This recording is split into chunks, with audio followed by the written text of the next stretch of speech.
नमस्कार। आज हम जिस सामग्री पर बात कर रहे हैं वो मन के एक बहुत गहरे कोने को छूती है। हाँ, बिल्कुल। अतीत का बोझ। मतलब ये उन लम्हों की कहानी है जब लगता है कि जिंदगी का एक बड़ा हिस्सा शायद यूं ही गवा दिया। खासकर जवानी की नादानियों में, है ना? ये एहसास कई लोगों को होता है। हाँ, तो आज कोशिश रहेगी कि इस सोच की तह तक जाएं और देखें कि भाई गुजरे कल की इस छाया से निकलकर आज में कैसे जिया जाए। चलिए जरा इस चिंतन में उतरते हैं। बिल्कुल। और ये जो सामग्री है ये साफ इशारा करती है कि अतीत पर सिर धुनना छोड़कर हाँ, इसी पल में आंखें खोलना ज्यादा जरूरी है। बात सिर्फ गुजर चुके वक्त की नहीं है, बल्कि उस मानसिकता की है जो हमें पीछे खींचती रहती है। हाँ, इसमें एक बड़ी सीधी सी बात कही गई है। जो बीता सो बीता। बिल्कुल।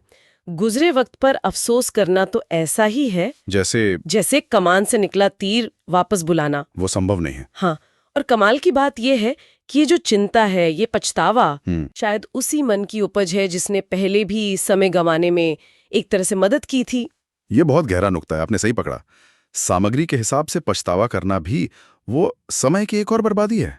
अच्छा। हाँ, ये कोई अलग चीज नहीं है, बल्कि उसी सोच का, उसी मानसिकता का विस्तार है जिसने शायद शुरू में गलतियां करवाई। ओह। इसे एक क्या कहते हैं, दुष्ट चक्र कहा गया है। पहले कर्मों में समय गंवाना और फिर उन पर पछताने में और समय गंवाना। अरे बाप रे। यानी हम अनजाने में उसी पैटर्न को मजबूत कर रहे हैं जिससे निकलने की कोशिश है। ये तो बड़ी फंसाने वाली बात हुई, क्योंकि अक्सर यही लगता है ना कि अरे अब तो बहुत देर हो गई, हाँ, ये ख्याल आता है। सब हाथ से निकल गया। लेकिन यहाँ एक उम्मीद की किरण भी है। जी। जब जागे तभी सुबह।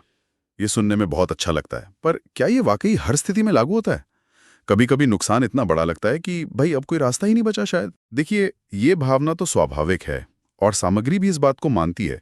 अच्छा। कि अगर अतीत बेहतर होता तो शायद रास्ते पर, जैसे कहते हैं, फूल बिछे होते। हाँ, आसान होता। हाँ, अब शायद रास्ता कठिन होगा, कंकड़ पत्थर होंगे, ऊबड़ खाबड़ होगा, ज्यादा मेहनत लगेगी, ज्यादा तप लगेगा। सही। जैसे कोई खाई में उतर गया हो तो अब चढ़ाई तो करनी ही पड़ेगी।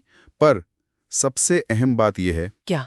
कि सामग्री जोर देती है कि रास्ता बंद नहीं हुआ है, बस ज्यादा चुनौतीपूर्ण हो गया है। अच्छा। जागने का मतलब ही है कि अभी भी कुछ बाकी है।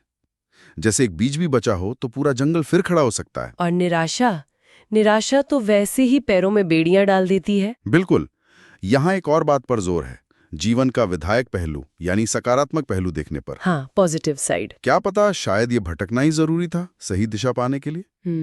एक मिसाल दी गई है कि कैसे कभी-कभी मधुशाला से गुजरकर भी मंदिर का रास्ता मिल जाता है। क्या बात है। शायद वो ठोकर ही मंजिल तक पहुंचाने का जरिया बन जाए। इसी से जुड़ा एक और बड़ा खूबसूरत उदाहरण है इसमें, मछली और सरोवर का। हाँ हाँ, वो मैंने पढ़ा। जब तक मछली पानी में है, सरोवर की कीमत नहीं जानती। सही बात है। पर जब मछुआरा उसे पकड़कर रेत पर फेंक देता है, तब तड़प कर उसे पानी का मोल समझ आता है। हो सकता है अतीत की गलतियों की ये चुभन, ये तड़प ही वो ऊर्जा बने जो हमें वर्तमान में सही दिशा में छलांग लगाने को मजबूर करे। अच्छा। और दिलचस्प यह है कि रेत कहाँ होती है, सरोवर के किनारे ही। हाँ। यानी अगर तड़प महसूस हो रही है तो किनारा दूर नहीं है, बस छलांग लगानी है। तो मान लीजिए हम वर्तमान में जाग भी गए, आशा के साथ इस मुश्किल रास्ते पर चल भी पड़े, तो सवाल उठता है कि हम पहुंच कहाँ रहे? क्या मंजिल कोई तयशुदा जगह है, कोई फिक्स्ड पॉइंट? इस बारे में भी सामग्री का नजरिया काफी अलग है। क्या कहता है? हाँ, कहा गया है कि मंजिल कोई भौगोलिक बिंदु नहीं है। अच्छा। बल्कि वो पाने वाले की आंतरिक अवस्था है, मतलब मन की स्थिति। कैसे, जरा समझाइए। जैसे अगर यात्री थक कर बैठ गया ये सोचकर कि अरे मंजिल तो पास ही है, तो हो सकता है मंजिल और दूर खिसक जाए। ओह। ये गत्यात्मक है, डायनामिक। प्रेम और प्रार्थना के क्षणों में नजदीक आ जाती है और उनके खो जाने पर दूर। ये लगातार चलने, लगातार जुड़े रहने की यात्रा है, रुकने की नहीं। और शायद सबसे दिलासा देने वाली बात जो मुझे लगी, बताइए, वो ये है कि इस खोज में हम अकेले नहीं हैं। बिल्कुल।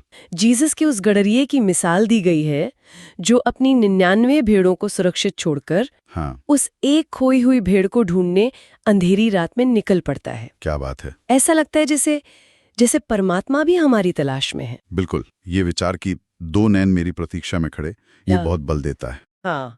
मिलना सिर्फ हमारी तरफ से नहीं है, नहीं, ये दो तरफा है। जैसे ताली दो हाथ से बजती है। सही कहा। अगर सिर्फ हम खोज रहे होते और दूसरी तरफ से कोई पुकार ना होती तो शायद ये यात्रा बहुत अकेली और कठिन होती। हाँ, शायद हिम्मत टूट जाती। हाँ, लेकिन अगर खोजने वाला भी खोजा जा रहा है तो पूरी यात्रा का अर्थ ही बदल जाता है। तो कुल मिलाकर बात ये समझ आती है कि भाई अतीत के पछतावे के जाल से निकलना होगा, पहला कदम वर्तमान में जागना होगा, चाहे रास्ता कितना भी उबड़-खाबड़ क्यों ना हो। बिल्कुल।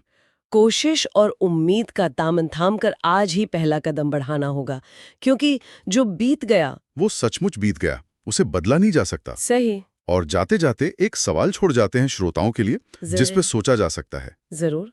अगर ये सच है, जैसा कि ये सामग्री इशारा करती है, कि एक परमात्मा या मंजिल खुद भी यात्री की तलाश में है, तो इस दोहरी खोज का अनुभव कैसा होता होगा और ये हमारी यात्रा को, हमारे प्रयास को कैसे बदल सकता है? ये सोचने वाली बात है।